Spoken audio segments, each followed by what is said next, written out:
ગુજરાતના ખેડૂતો પર વધુ એક વખત હવે માવઠાનું સંકટ ઘેરાયું છે। આગામી 3 અને 4 ફેબ્રુઆરીએ અમદાવાદ સહિત ગુજરાતના અનેક સ્થળોએ વાતાવરણમાં પલટો આવશે અને માવઠાની પણ આગાહી કરવામાં આવી। કમોસમી વરસાદની આગાહીને પગલે લગ્ન નેરાના લોકો પણ હવે ચિંતામાં છે। અમદાવાદમાં વરસાદની સંભાવના 3 ફેબ્રુઆરીના 40% છે, જ્યારે 4 ફેબ્રુઆરીની માવઠાની શક્યતા 55% છે।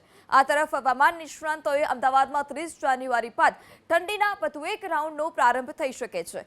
31 જાન્યુઆરીથી 2 ફેબ્રુઆરી દરમિયાન લઘુત્તમ તાપમાનનો પારો 10 ડિગ્રી નીચે ગગડે તેવી સંભાવના વ્યક્ત કરી।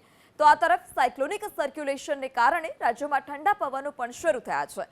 અમદાવાદમાં 10 થી 13 કિલોમીટર પ્રતિ કલાકની ઝડપે પવન ફૂંકાયા, જેને કારણે વહેલી સવારથી જ ઠંડીનો અનુભવ થયો। હવામાન વિભાગે આગામી 3 દિવસ સુધી આ પવનો યથાવત રહેશે તે પ્રકારની આગાહી કરી છે। તો ગુરુવારે મોડી રાત્રે પવનનું જોર વધ્યું છે। શુક્રવારે વહેલી સવારે ધૂળની ડમરીઓ સાથે પવન ફૂંકાયો, જેને કારણે રાજ્યમાં નલિયા 7.2 ડિગ્રી સાથે સૌથી ઠંડુ શહેર નોંધાયું। રાજકોટમાં 11.2, ભુજમાં 12.6 ડિગ્રી લઘુત્તમ તાપમાન નોંધાયું, જ્યારે અન્ય શહેરમાં પારો 13 ડિગ્રીથી વધુ નોંધાયો।